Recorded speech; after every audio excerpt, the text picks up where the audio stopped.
Proverbs chapter 22 and verse 4. The reward of humility and the fear of the Lord are riches and honor and life. That's spiritually. Spiritual wealth, to become spiritually rich, you need two things: humility and reverence for God. Fear of the Lord means reverence for God. Honor, we're talking about spiritual honor now, to be honored by God. You need humility and the fear of the Lord. Life, spiritual life. If you want spiritual life, you need humility and reverence for God.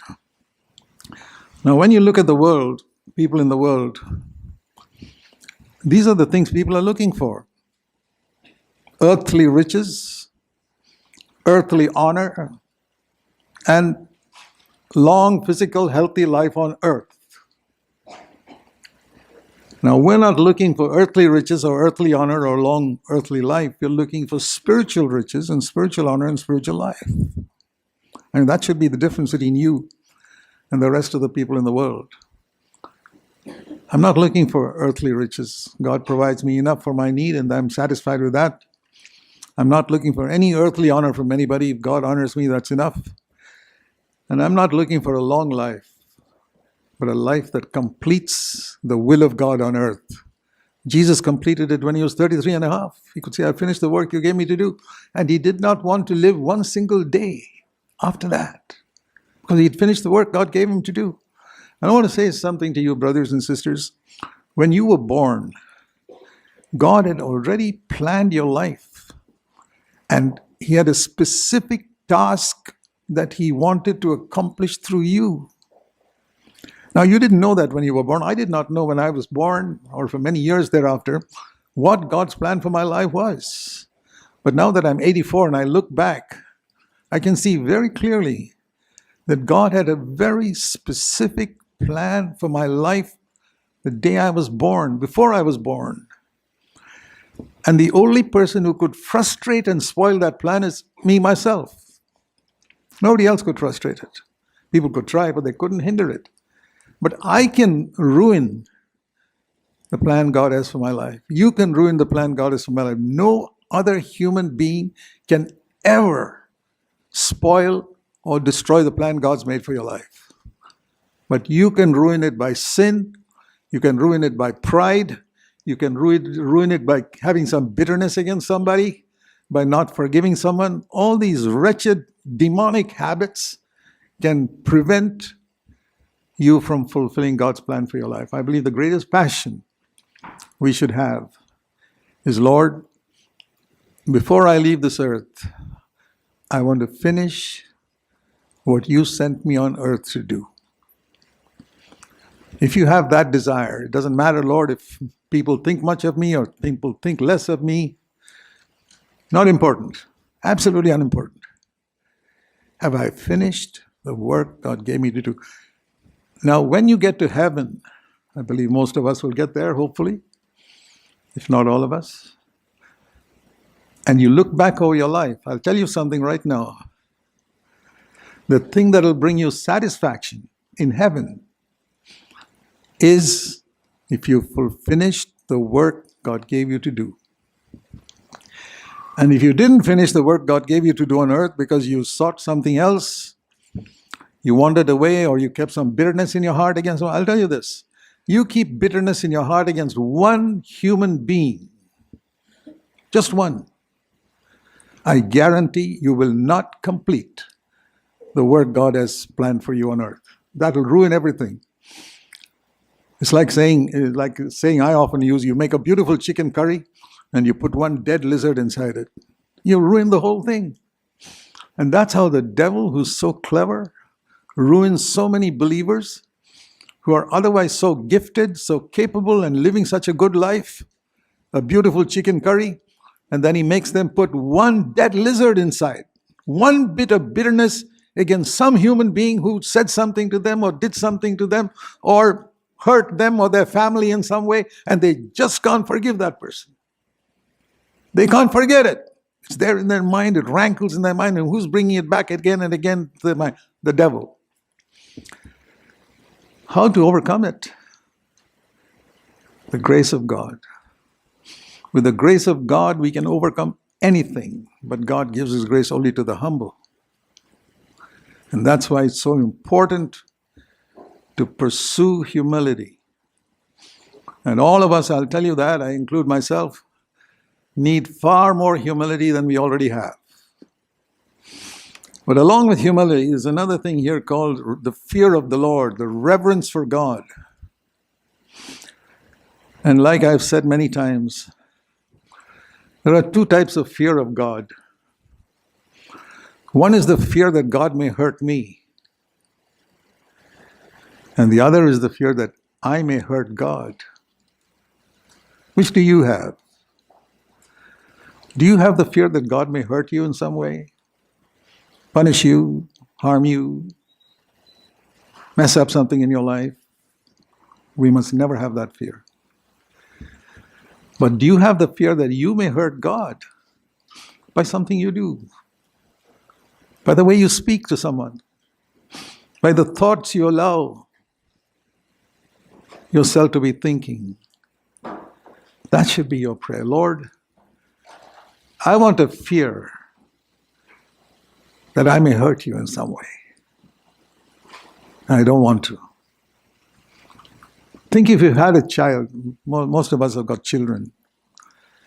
Can you imagine the delight you'll have if a child has only one fear? I don't want to hurt my parents in any way. After all that they have done for me, I don't want to hurt them. What joy such a child will bring to your heart. Rather than a child who says, oh, if I do this, my dad will hurt me, punish me. You don't want a child who lives like that. And I'll tell you, God also doesn't want a child who is afraid, oh, if I do this, God will punish me. He wants you to have the right type of fear, the fear of the Lord.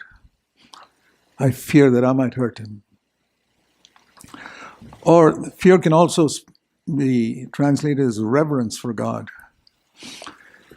I believe what's lacking in the world today is reverence for God. There's such a casual attitude even Christians have. When I see so many big so-called mega churches, the way they think that singing so many what they call praise and worship up on the stage, and most of that is just to get honor from people, how well I'm conducting this music, or so much of all that. And they imagine that they're worshiping God. They're not. They're seeking honor for themselves. They are seeking honor for their church, to put on a spectacular show up there on the stage so that people will be attracted to their church, not attracted to God. A true servant of God, whether he's a song leader or a preacher, will long that people will not see him, but will see the Lord. He wishes that he could disappear so that people's attention will be turned towards Jesus. Like John the Baptist said, he must increase and I must decrease. A man who really fears God, his greatest longing will be to decrease and decrease and decrease and decrease in the eyes of others so that Christ will be exalted. I'll tell you this, my dear brothers and sisters, if you want God to fulfill his purpose through your life, seek to become smaller in the eyes of men. Lord, make me small in the eyes of men so that they will see you and exalt you. This is reverence for God, because in heaven, everybody's worshiping God.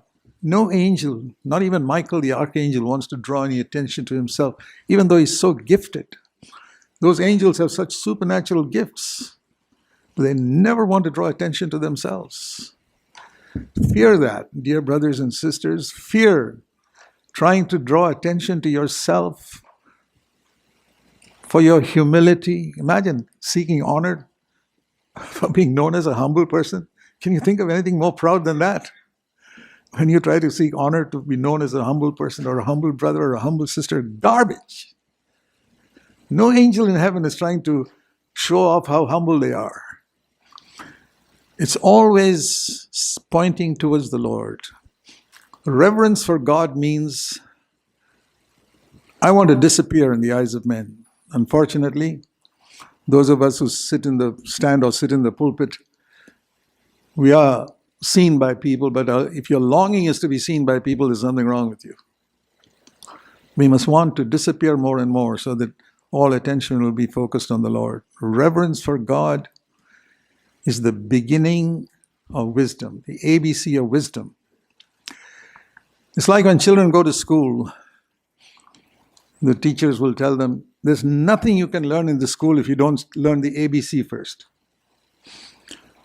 You have to learn the ABC. If you haven't learned the alphabet, you're not going to learn anything in the first grade or second grade or all the way to college. Everything is dependent on learning the ABC in the kindergarten. Otherwise, you won't learn anything. I mean, we understand that when it comes to school. You can't learn science, geography, history, nothing if you don't learn the ABC. Now, do you believe that reverence for God, the fear of the Lord, is the ABC of wisdom? That's the meaning of the beginning of wisdom. Dear brothers and sisters, learn it.